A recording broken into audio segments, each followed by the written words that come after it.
orang beriman tadi, akhirnya ikut masuk Islam dan kemudian nyusul Rasulullah berhijrah. Nah, satu saat ketika Haris yang pernah disiksa itu bertemu dengan Ayyash yang pernah menyiksanya di sebuah kampung yang bernama Harrah, sebuah kampung. Wah, si Ayyash ini masih ingat waktu dia disiksa oleh siapa? Haris tadi. Langsung si Ayyash ini menghunus pedang, langsung ditebas si Haris ini. Sampai akhirnya meninggal. Lah kenapa? Ya Haris siapa Ayyash ini mengiranya Haris ini masih kafir.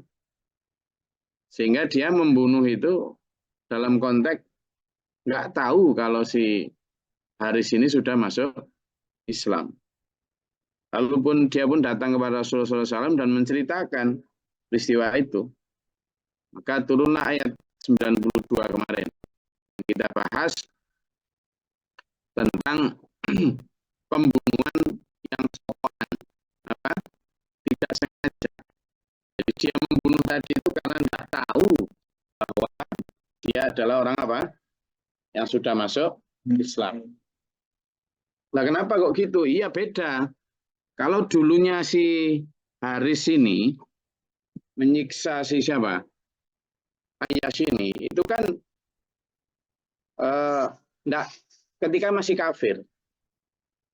Dan kalaupun kemudian mau balas, ya nggak boleh balas bunuh karena hukum had atau hudud itu kan kisos itu kan kalau nempeleng ya dibalas tempeleng, kalau pernah menyiksa ya dibalas nyiksa gitu aja, bukan kok kemudian bunuh. Nah, yang pertama, kedua, kalaupun membunuh karena dia orang kafir yang harbi, ya harus dipastikan dulu bahwa dia memang kafir. Nah, pada saat itu saudara Ayyash ini dia membunuh Haris itu tanpa tanya dulu, taunya dia orang kafir. Maka ini yang kemarin menjadi asbabun nuzul dari pembunuhan tidak disengaja atau masuk kepada qatlul syibhul amad. Kemarin ada 3 ya, masih ingat tentang penggolongan pembunuhan sengaja, pembunuhan semi sengaja, pembunuhan tidak sengaja. Nah, kemarin sudah saya terangkan tentang masing-masing hukumannya. Nah, itu ayat 92 ya. Lalu ayat 93 ini banyak bercerita tentang barang siapa yang membunuh muta'ammidan, qatlul amad, yang kemarin kita bahas, maka balasannya jelas tuh. Kalau nggak dihukum di dunia, di akhirat langsung masuk neraka. Apalagi membunuh orang yang beriman, sudah tidak ada ini, tidak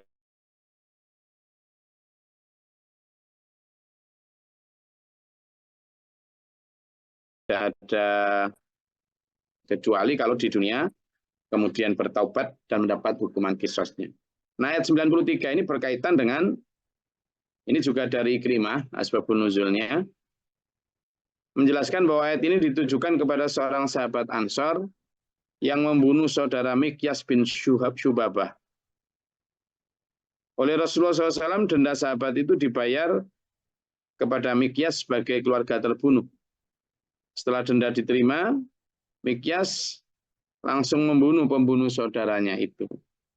Lalu aku tidak menjamin keselamatan jiwanya, baik di bulan halal maupun bulan haram. Lalu si sahabat yang membunuh Mikyas itu pun dibunuh pula. Jadi akhirnya pembunuhan yang saling dendam. Jadi pada saat awal itu seorang sahabat Ansor membunuh Mikyas bin Rubabah, lalu sahabat tadi membayar denda kepada Mikyas. Misalnya pada keluarganya Mikyas, ya kan? Jadi ada saudaranya Mikyas yang dibunuh oleh seorang sahabat Ansor. Lalu Rasulullah sudah menginisiasi untuk bayar denda kepada Mikyas sebagai saudaranya korban. Nah, setelah bayaran diterima, ternyata Mikyas malah tetap menuntut balas pembunuhan kepada orang yang pelakunya itu. Maka kata Nabi, loh, kamu sudah terima denda kok masih membunuh, berarti kamu ya tidak terlindungi lagi. Kayaknya keluarga yang pembunuh tadi, yang kemudian pembunuhnya dibunuh tadi, balas bunuh Mikyas. Jadi Mikyas pun akhirnya dibunuh. Ya, jadi akhirnya akibat dendam tadi itu 3 orang akhirnya terbunuh. Pertama, seorang sahabat Ansor membunuh saudaranya Mikyas, 1 orang. Lalu Mikyas setelah menerima pembayaran denda, ternyata dia masih kurang. Maka pelaku itu pun dibunuh. Nah, setelah dibunuh, Rasulullah tahu kejadian itu. Rasulullah berlepas diri dari keselamatan Mikyas. Maka keluarganya pelaku akhirnya menuntut balas dan Mikyas pun dibunuh. Nah, jadi kan akhirnya berantai. Maka yang kemarin saya sebutkan bahwa hikmatut tasyri' wal falsafah, hikmah dari sebuah hukum atau syariat itu ditegakkan, itu ada filosofinya, ada hikmahnya masing-masing. Ya seperti misalnya kemarin kita bicarakan hukuman bagi pembunuh itu untuk hifdzun nafas, untuk menjaga jiwa. Demikian pula manusia ini untuk menjaga rakus, agar manusia nggak rakus dan terima denda malah masih minta membunuh. Nah itu yang disampaikan bahwa fajazauhu jahannam khalidan fiha. Maka siapa yang membunuh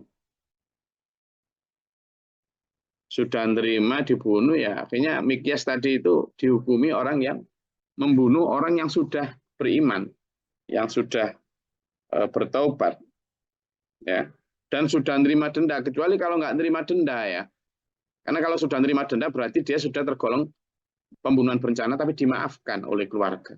Nah, harusnya kalau memang tetap menuntut balas membunuh orang yang pembunuh, ya jangan terima dendanya gitu loh. Denda itulah sebagai kerelaan keluarga tidak menuntut balas itu.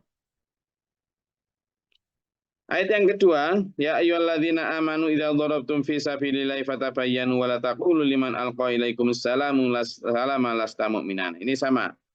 Jadi asbabul nuzul dari ayat itu tadi itu ya. Ketika perintah untuk meneliti siapa yang akan dibunuh itu.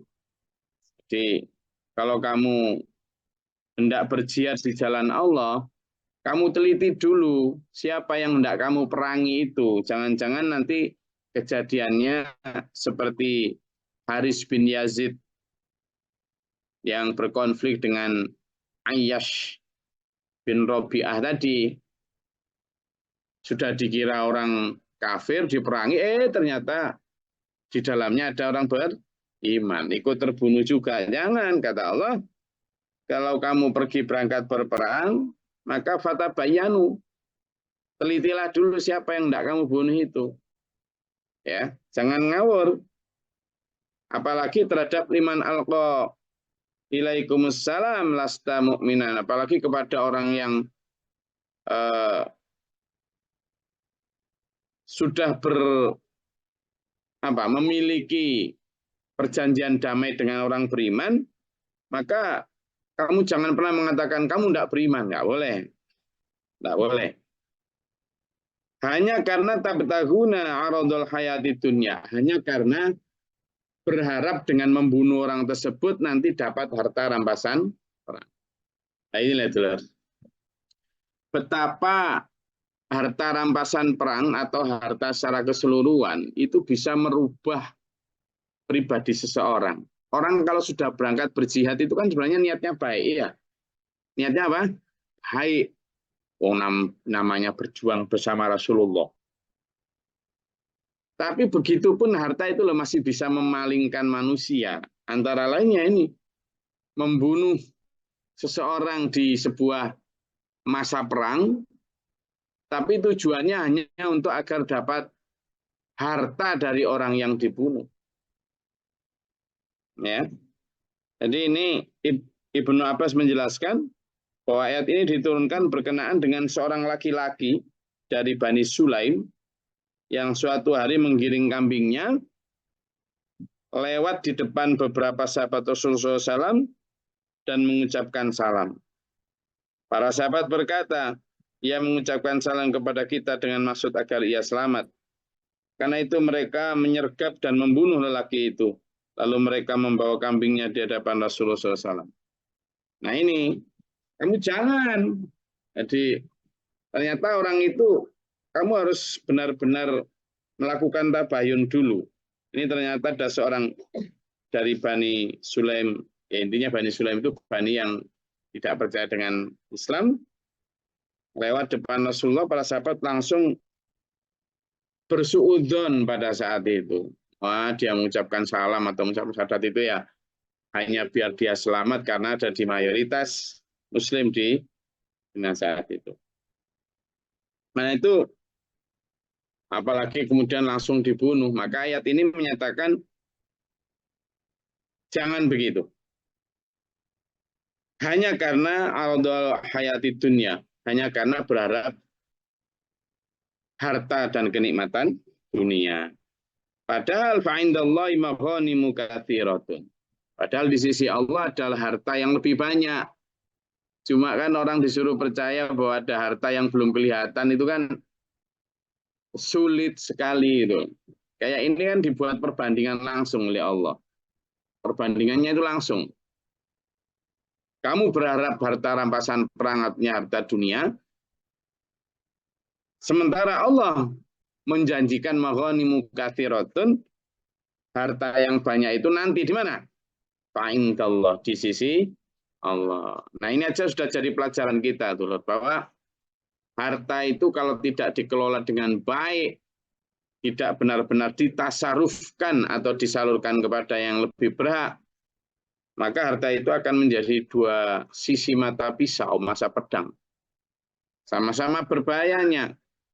Nah di sini disampaikan itu. Di sisi Allah ada yang lebih. Kadzalika kuntum min qablu. Nah, kamu itu sebelum masuk Islam, kata Nabi. Itu ya begitu itu. Orang berlomba kehidupan dunia dengan meninggalkan atau tidak terlalu ngurus akhiratnya. Dulu begitu gitu. Sebelum kamu masuk Islam. Tapi setelah masuk Islam, ya jangan begitu. Nah, itu kan tafsirnya begitu ya. Jadi kamu sampai kemudian terjadi membunuh seseorang hanya untuk diambil hartanya, itu kan karena keinginan sampean untuk menjadi lebih banyak hartanya dengan membunuh. Padahal Allah sudah memberikan iming-iming bahwa ada harta yang lebih banyak, maghanimu katsiran. Tapi di mana indallah? Di sisi Allah ya nanti di akhirat itu. Kadzalika kuntum min qablu famanallahu alaikum fatabayyanu. Lalu kemudian Allah menganugerahkan iman sehingga ketika kamu akan melakukan sesuatu itu teliti dulu ya kan. Di apa? Ditentukan siapa dia bima ta'maluna. Innallaha kana bima ta'maluna khabir. Sungguhnya Allah Maha tahu atas segala yang kamu lakukan. Nah, jadi bagaimana kita meresapi ini sebagai refleksi kita sekarang itu. Orang kalau mau diberangkatkan berjihad memang sulit, berat, nggak enak. Ya nggak enak lah, apa enaknya gitu kan. Tapi ya itu tadi, golongan ini adalah di ayat orang-orang yang khalidan fiha, kekal di dalam neraka itu. Nggak tahu bahwa sekarang hidupnya dalam ancaman itu nggak tahu. Ya dipikir baik-baik saja, padahal itu ada satu ancaman di belakang. Itu adalah yang bisa kita tafsirkan dari ayat ini. Kemudian apa yang dimaksud dengan mengucapkan salam adalah sudah pernah mengadakan perjanjian damai. Ya. Kemudian di ayat ini juga menjelaskan tentang mingkoblu itu, yang ingin saya tegaskan itu, mingkoblu ya.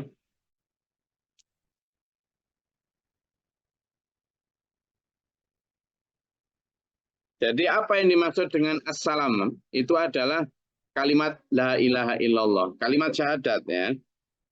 Dan orang itu belum nyata keislamannya oleh orang ramai ketika mengucapkan syahadat itu. Demikian pula oleh para sahabat. Jadi si Haris tadi itu begitu masuk Islam itu nggak pakai woro-woro, nggak pakai disampaikan sehingga eh, terjadi pembunuhan itu. Tapi di luar itu semua ya juga di pelajaran bisa kita ambil bahwa harta itu bisa membuat orang silau. Bahkan sekelas sahabat Pak, bahkan sekelas para sahabat Nabi yang awalnya benar-benar berjuang untuk kebenaran, tapi kemudian ketika ada tantangan godaan harta yang berlimpah, jadinya pengen dapat harta rampasan perang. Nah ini di kita juga begitu, makanya ayo kita jaga betul niat kita, terutama dalam mencari ridho Allah. Monggo, silakan kalau ada yang mau ditanyakan dari ayat 94 dan 93. Silakan. Assalamualaikum warahmatullahi wabarakatuh. Waalaikumsalam warahmatullahi wabarakatuh. Ini menyangkut tugas saya dulu ini, Gus. Dan berita tentang kemarin peristiwa carok massal itu. Ini kan budaya yang sulit dihapus di kalangan suku Madura. Istilahnya mati dibalas mati. Dan ini terus kayaknya berlanjut. Peristiwa yang kemarin carok massal itu kan ceritanya mereka bertengkar, kemudian ditantang, yang ditantang datang 2 lawan 4. Dan mereka kan tahu itu bahwa dua-duanya beragama Islam. Nah sekarang dihukumlah yang 2 itu. Nah ini kasus pertama yang saya tanyakan. Mungkin kita sudah tahu semua, tapi supaya dapat pencerahan dari Gus Glory. Yang kedua, ini ada peristiwa,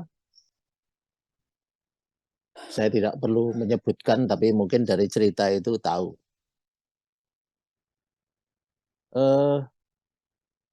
Yang mau dibunuh itu, ya akhirnya dibunuh.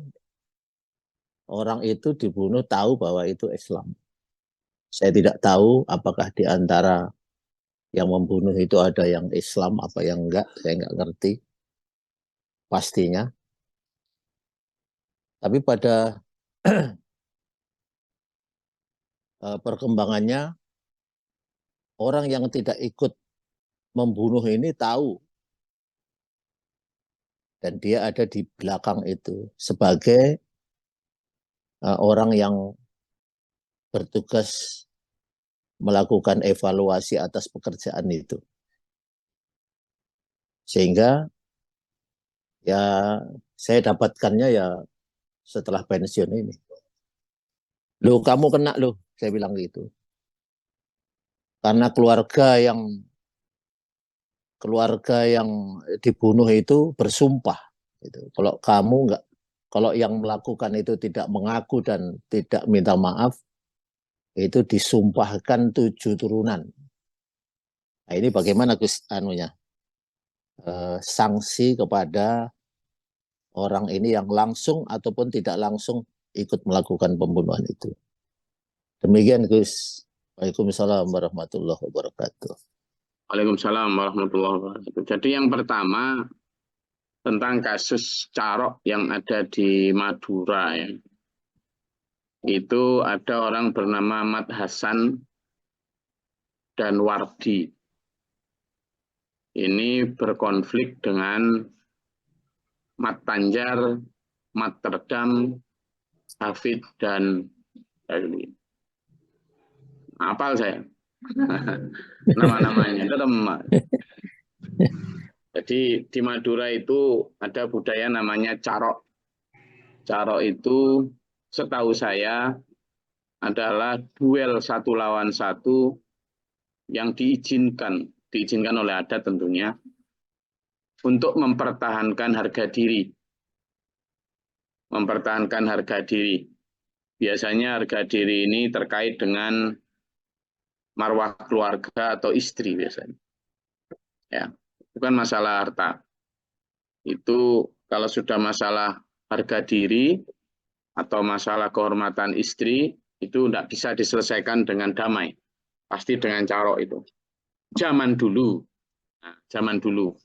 Tentu ini secara hukum positif di Indonesia juga sudah dilarang, apalagi secara hukum syariat Islam. Nah, konon ceritanya si Mat Tanjar, nah saya jadi ngomongnya kayak orang Madura juga. Si Mat Tanjar ini pendekar di kampung itu. Ya. Kemudian Mat Tanjar ini punya adik namanya Mat Terdam. Dan punya murid namanya Hafid kalau nggak salah. Nah, Mat Hasan ini orang daerah Larangan. Oh, di saya apal namanya saya. Ya. Beda desa dengan si Mat Tanjar ini. Kemudian suatu hari si Mat Hasan ini sedang duduk-duduk mau tahlilan ceritanya. Di sebuah entah pos ronda atau apa. Lalu ada Mat Tanjar lewat yang mau berangkat kerja jaga tambak. Nah, di tengah jalan itu disapa sama Mat Hasan ini. Mau kemana, Kak? Tapi pakai bahasa Madura. Nah, si Mat Tanjar ini ternyata katanya tersinggung ketika ditanya itu. Lalu berhenti, kemudian datangi Mat Hasan. Mat Hasan langsung ditempeleng. Ditempeleng, dimarah-marahin lah. Kemudian si Mat Hasan tanya, "Loh, ada apa, Kak? Kok saya ditempeleng? Saya tidak salah apa-apa." Oh, masih gitu. Ya sudah, kalau kamu nggak terima, ambil senjatamu, kita duel. Wah, Mat Hasan yang merasa begitu, langsung pulang dia. Pulang ngambil senjata khas Madura, celurit. Di tengah jalan ketemu sama adiknya, Mat Terdam. Ada apa, Kak? Katanya mau ditantang. Di rumah udah izin sama, memang budaya Carok itu kan izin sama keluarga juga itu. Maka dia izin sama ibunya untuk datang Carok itu. Dilarang sama ibunya, tapi tetap berangkat. Akhirnya si Mat Tanjar, si siapa, Mat Hasan ini ketemu Wardi adiknya itu. Wardi pun ikut mendatangi. Ternyata di sana sudah ada 10 orang, jadi bukan hanya 4 itu, Bapak. 10 orang lebih katanya sudah menunggu si Mat Hasan sama adiknya Wardi. Nah, Mat Hasan ini orangnya pendiam katanya, jarang ngomong juga. Maka begitu nyampe situ, motor belum sempat dijagang itu, dia udah turun langsung memburu si Mat Tanjar ini. Duel lah di situ, tangting banyak tuh videonya tuh. Tangting intinya kemudian Mat Tanjar ini tewas.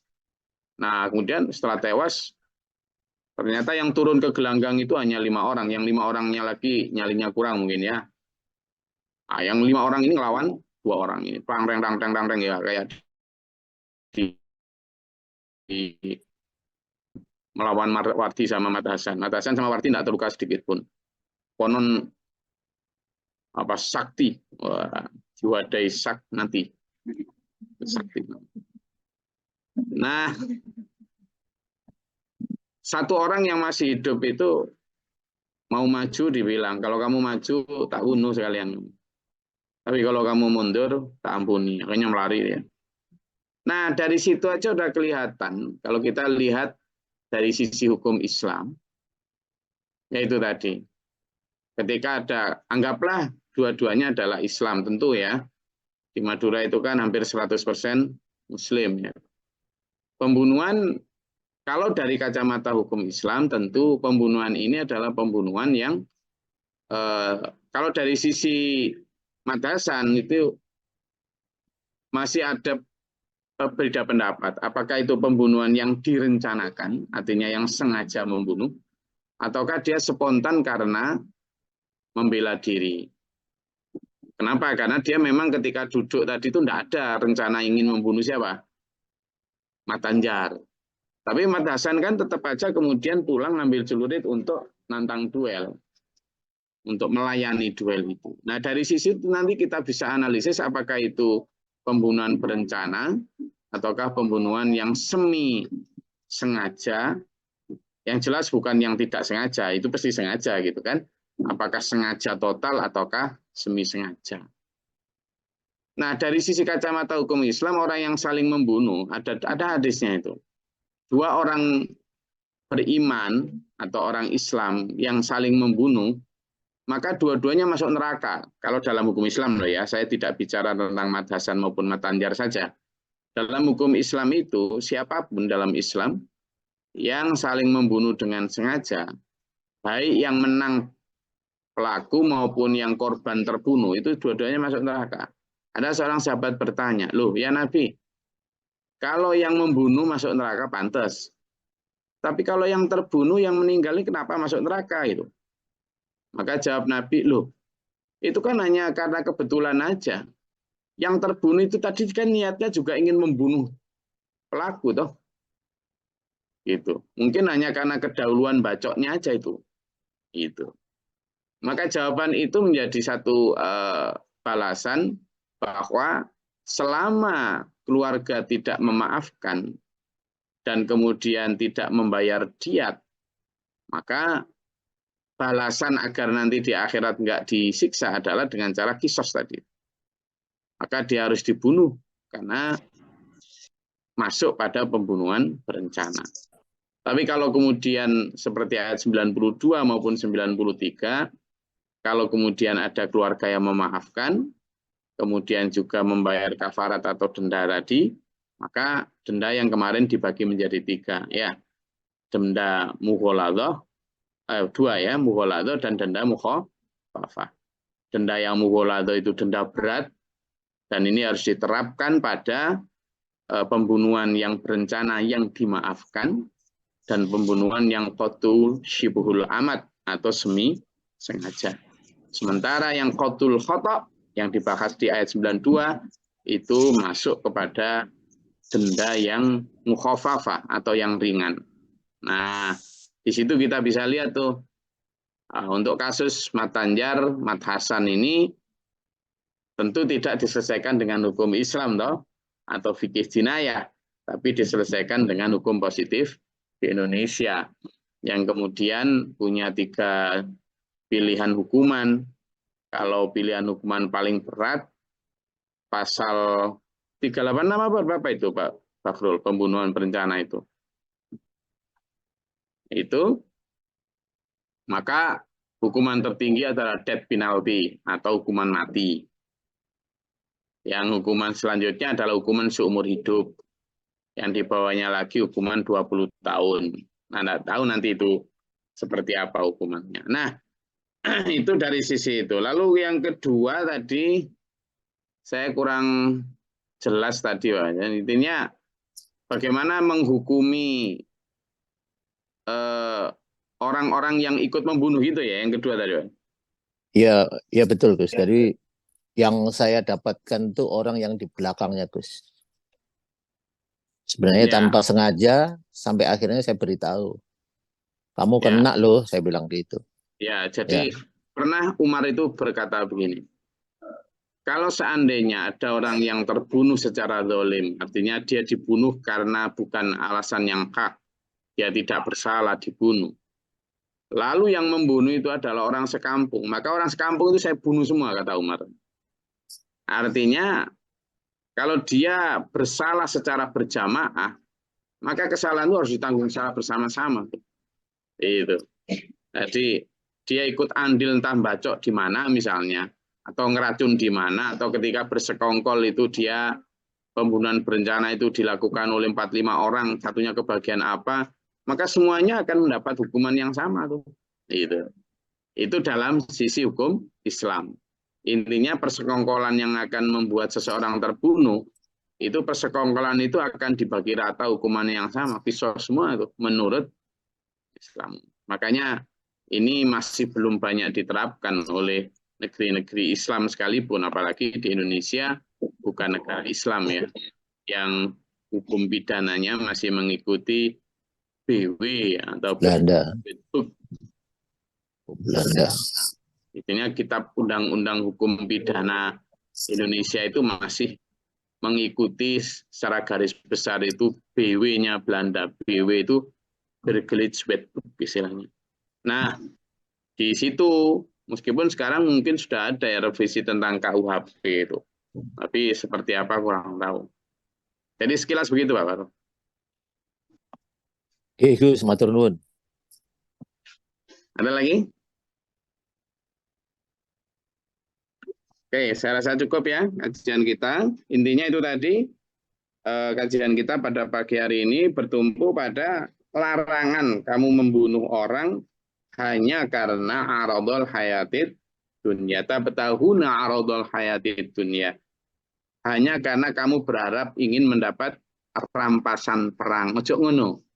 Karena itu nanti akan mengurangi nilai dari perjuanganmu.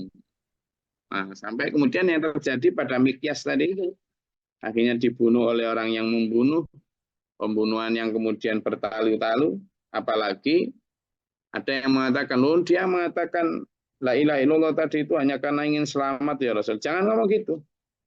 Jangan ngomong gitu.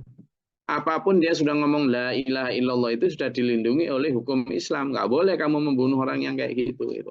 Tapi dia ngomong la ilaha illallah itu karena dia ingin selamat loh. Dia ingin selamat berlindung kepada la ilaha illallah ya harus dilindungi lah. Gitu kata Rasul. Itu. Jadi kamu membunuh orang yang seperti itu ya membunuh orang beriman, maka hukumannya seperti itu. Ya. Jadi tidak boleh. Intinya jangan sampai cinta harta itu membuat seseorang kemudian ini. Yang kedua, yang terakhir, yang paling penting adalah Allah memberikan janji bahwa ada maghanimu katsiratun indallah. Apa?